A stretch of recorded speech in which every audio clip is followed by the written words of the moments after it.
Chapter 6 Positioning the Gnomes. Alex and Connor stopped breathing. They felt like their hearts had fallen out of their bodies. What? Alex said. Kidnapped, Connor gasped. What do you mean kidnapped? By who?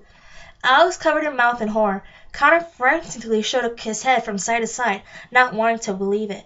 Who would want to kidnap a nurse who worked at a children's hospital?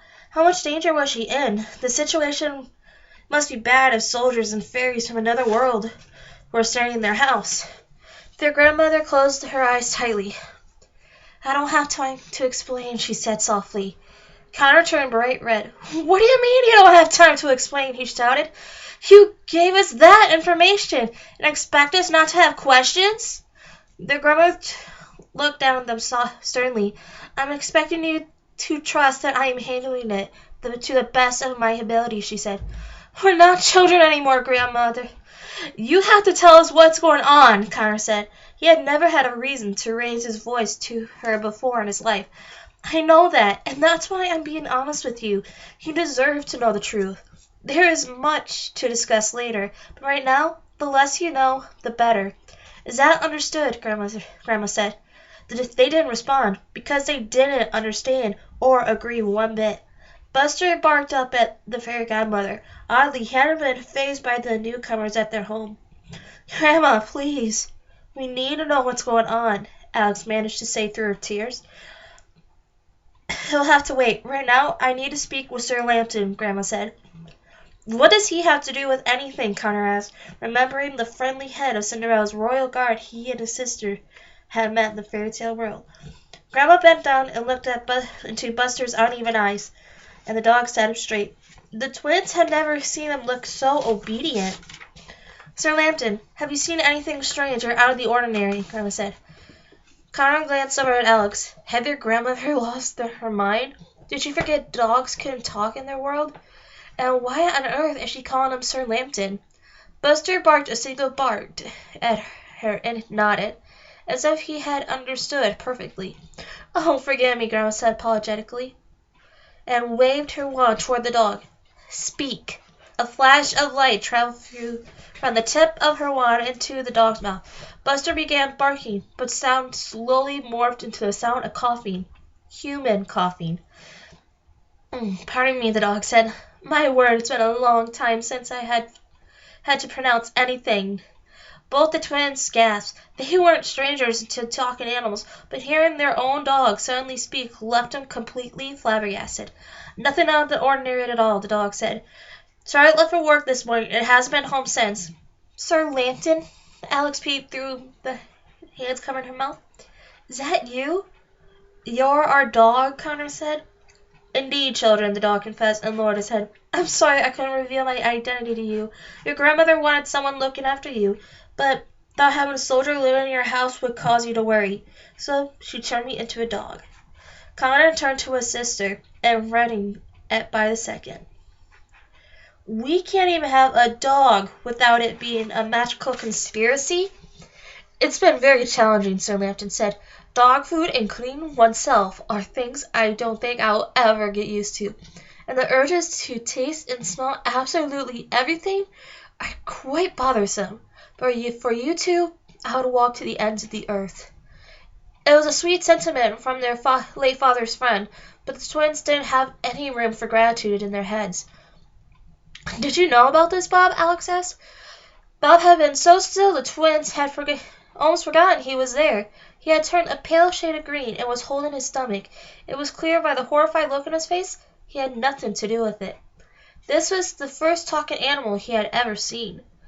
I hope you can forgive me for casting a little spell on you at the shelter, but I had to make sure you choose Sir Lampton to bring home, Grandma said. I thought you were just a friend of Charlotte's. I had no idea you were so involved. Bob muttered. I think I'm going to be sick. He ran straight to the bathroom on the other side of the house. Obviously, Bob had reached his surprise limit for the night.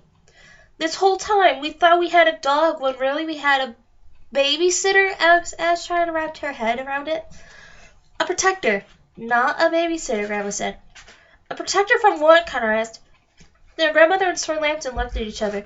The twins knew they were set on keeping as much information from them as possible without being dishonest. I promise to share with you the appropriate information as soon as I learn it, Grandma said. It's a concerning time in the fairy tale world, and it's kept me very occupied. The situation really reached a peak, and I was worried it would affect you. So I made the proper arrangements to make sure you were protected. Unfortunately, it seems your mother has fallen victim to it. Speaking of precautions, Fairy Godmother, Xanthios interrupted. We should position the gnomes while the neighborhood is empty. Gnomes? Cut her mouth to Alex. Very well, Grandma said, and looked to the other guards she had entered the house with. I'd like you to take the first shift watching the inside of the house. The rest of you, please follow me outside as I may place you. Grandma and Xanthios quickly led the soldiers outside to the front lawn. The twins followed closely behind them, with Sir Lampton at their feet, and watched from the porch. Even though they knew she was a veteran leader of the fairy tale world's happily ever after assembly, it was so strange watching their small grandmother give orders to the large soldiers. Take your places, Grandma instructed. The soldiers positioned themselves in the perimeter of the Bailey's front yard. Their house looked like a miniature Buckingham Palace. The fairy godmother waved her crystal wand, and one by one turned each soldier into a lawn gnome with a bright flash.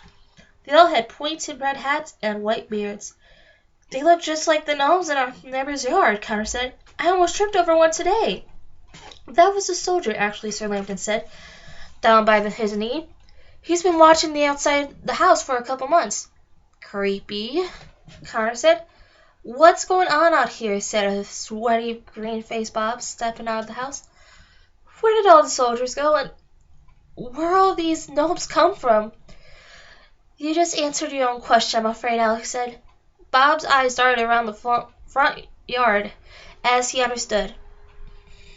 The twins felt sorry for him. In less than an hour, he had discovered his girlfriend had been kidnapped and had ties to the fairy tale world. But overall, they thought he was handling it well. After the fourth time I vomited, I realized I wasn't daydreaming, Bob said. I have no history of mental illness in my family, so my best self-diagnosis is that it's just one of those nights. Don't worry, Bob. The shock wears off eventually, Connor said to him. I think Alex and I have only known for a year, and we're still waiting. Grandma walked back to the porch with Xanthios, giving him careful instructions as they went. The soldiers may be an eyesore for the neighbors, but at least they're disguised, she said. I want you to stay here and watch over the twins. No one is to enter or leave this house without my permission. Alex Carter only heard the tail end of their conversation, but it was enough to infuriate them. What do you mean no one can come and go? Connor said. We're going to be stuck here in our home until it's safe, Grandma said. But I have to work, Bob said. I have patients and surgeries to attend to. People need me. Grandma thought on this for a few moments. You may come and go as you wish, she said. With all due respect, it's my grandchildren I'm worried about. What about school? Alex asked. You can go back as soon as everything is settled down, and we figured out where your mother is. But right now, we cannot risk it, Grandma said. The less contact with the outside world, the better off you'll be. I'll write to school and tell them you've both fallen terribly ill. You can't lock us up, Connor yelled, loud enough for the whole street to hear. We haven't done anything wrong, Alex shouted. Why are you punishing us like this? Their grandmother waved her wand to each of them, and they went silent. They tried speaking, but no sound came out. She had magically muted them. Please obey my instructions, Grandma said. Even with several soldiers, Xanthios, and Sir Lampton watching over you, I'll be worried sick. Grandma looked down at Sir Lampton. I'd like you to stay a dog for the time being, she said. The gnomes will attract enough of our attention as it is. Yes, ma'am, Sir Lampton said with reluctance. He had been quietly hoping his dog days were over. Now I must be going, Grandma said. She waved her wand, and the voices of her silenced grandchildren returned. So that's it then, Connor said. For a year of hearing nothing from you, and now suddenly it's, hey kids, your mom's been kidnapped, and oh yeah, I'm putting you both on house arrest. I've never thought you could do something like this to us, Grandma, Alex said, and looked at her grandmother as if she was a stranger. The grandmother took these comments to heart. She didn't like disappointing them, but unfortunately she had no choice. She could only do what she thought was best and hope they forgive her one day. I know you dislike me a great deal at the moment, their grandmother said, but you're the only family I have left. You mean more to me than anything else in the world. One day, when you have families of your own, you'll learn that there is no length you wouldn't go to ensure their safety, even if they end up hating you for it. She left them on the porch in the hands of the others and walked off into the night, slowly disappearing into soft, sparkly clouds. I love you both, she said sadly, and a second later, she was gone. We should get inside before anyone sees us lingering on the porch, Xanthio said. He and Lampton escorted Bob and the twins inside. Whether the lockdown would last days, weeks, months, or years wasn't certain, but for the time being, the Bailey's twins were prisoners in their own home. The first few days of captivity went by very slowly for the twins. They couldn't eat or sleep. All they could do was worry about their mother.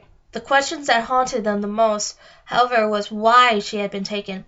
How could their mother, a simple nurse at a children's hospital, have gotten involved in all this? Why had their grandmother been taking such measures to protect her grandchildren in another dimension? Was their mother even in this world? Or had she somehow been taken to the fairy tale world?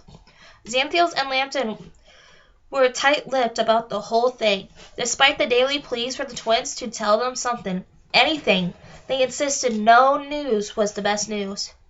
Unfortunately, the twins' imaginations did little to soothe their distress. Were the Troll King and Goblin King seeking revenge on the twins for stealing their crown a year ago? Had the big bad wolf pack somehow resurfaced? Did it have something to do with the evil queen or her magic mirror? The twins didn't have any answers, and it was driving them mad. Also testing their sanity was also crowded their home had become. Their rental house felt small with just 3 people and a dog, but now a dozen grown men had been added to the mix. The guest room had been filled with cots, and most of the downstairs looked like an army camp with swords and shields and pieces of armor everywhere you looked. Xanthios ran a tight ship while he looked after the Bailey home. He was very strict about the soldier shifts, making sure they rotated being gnomes and being in the house evenly. Meals were always served at precisely the same times every day. The twins were only allowed outside once a day in their backyard, and only if Lampton was watching them. Xanthios was very devoted to his duties too. He spent every day glued to the window facing the front yard, and the twins never saw him sitting down for more than a few seconds. Bob had been very kind and checked up on the twins every morning on his way to work. His stories of the sick children he was taking care of at the hospital were the only contact they had with the outside world, so they looked forward to it every morning. The bags under his eyes were a clear indication that he felt as helpless as the twins did. He was also unsuccessful trying getting information out of Xanthios and Lampton. At one point, he tried bribing Lampton with a bright bouncy ball in exchange for showing Poe's whereabouts, but it just offended him. The twins tried making small talk with the soldiers they were practically living with, but it was apparent that they knew as little as the twins. Do you enjoy your time as a gnome every day? Connor asked the soldier. It isn't altogether pleasant, the soldier said with a shrug. It gives me a lot of time to think. Speak for yourself, the soldier said. I had a pigeon sit on my head for 4 hours yesterday, and he left a present on me, if you catch my drift. Gross, Connor said. Can't you just turn back to a man and shoot away? Alex asked. I wish, the soldier explained. We can only transform back if there's danger. Otherwise, we'd be shooting off pigeons and blowing our cover. Alex and Connor made a mental note of this. Later that night, the twins had finished dinner when a bright flash came out of nowhere. The twins looked up, and floating down from the ceiling was a sky-blue envelope. It's from the fairy godmother, Xanthio said, and flew up in the air to retrieve it. Apparently, a fairy didn't need wings to fly. He hovered in the air a few feet above the ground, and while he read it, keeping out of the twins' sight, Alex Connor stood below him. Xanthio's eyes grew large as he read a note from their grandmother. I see, he said, when he finished reading. He floated down and faced the twins. Your grandmother would like me to pass along some information to you, Xanthio said. Yes, Alex said. They are practically vibrating with anticipation. We believe your mother is in our world, Xanthio said. That is all. He placed the envelope on his shoulder, and the flames devoured it. Is that a good thing or a bad thing? Connor said, unsatisfied with the update. Neither. Just information she'd like you to have at this time, Xanthio said. The twins let out unexasperated sighs. No more almost made it worse. Later that night, Alex pulled Connor into her bedroom to speak with him privately. She turned up her radio so Lampton's canine ear couldn't pick up what they were saying. Mom's in the fairy tale world, she said to him. You know what that means? What? Connor asked. It means I think Grandma may have lied to us, Alex said. How else could Mom have gone through without her knowing about it? Maybe she isn't the only fairy who's capable of traveling between worlds. Connor nodded. I don't think Grandma lied to us, Connor said. I think we're just mad at her right now. So now we're trying to blame her for everything we can. Alex rubbed her tired eyes. She knew he wasn't altogether wrong. Just a few days ago, I was worried about Grandma and angry with Mom. Now I'm worried sick about Mom and furious with Grandma, Alex said. It's crazy how fast things can change. Yeah, it is, Connor said with a sigh. How do you think Mom got there then? Alex asked him. Connor thought of it for a good moment. I wonder if there's more than one way to get to the Land of Stories, he said. Alex had jerked back to him. She had spent so much time hugging books and trying to recreate their last portal. She never thought about other options. Like what? Alex said. I don't know, Connor said, but if Grandma's storybook had capability, I'm sure she would have created other ways over the years, right? It would only make sense that she would have created other worlds to come and go, Alex said, thinking out loud. Not for her necessarily, but for the other fairies she recruited to help spread stories around the world, right? Connor's eyes widened and pursed his lips. What's your question? Alex asked him. I hate that you guys know when I have a question, Connor said, and then asked, Are you sure there's no way you could make a portal on your own? Alex would have loved to believe she was capable too, but knew in her heart that if she was, she would have surely found a way by now. No, it was Grandma's magic, Alex said. I just turn it on, Connor asked. Right, Alex said. Then I wonder if Grandma has anything else we could turn on, Connor said. Another thought dawned on Alex as soon as he said this. And maybe that's why she didn't know where Mom was, she said, nodding to herself. Maybe someone had gotten a hold of something, like her storybook, and used it to get Mom. They looked at each other, and small smiles appeared on their faces. They weren't smiles of happiness, but smiles of achievement. They knew they were onto something. They could feel it. But who? Connor asked. That is the end of Chapter 6. I hope you enjoyed that, and don't forget to subscribe if you want to hear more from the Land of Stories, The Enchantress Returns, and more books to come in the future. Also, if you want me to read any more books in the future, don't forget to comment in the videos and tell me what books you want me to read later on. But right now, I hope you enjoy the reading, and I hope you had a good day. Bye!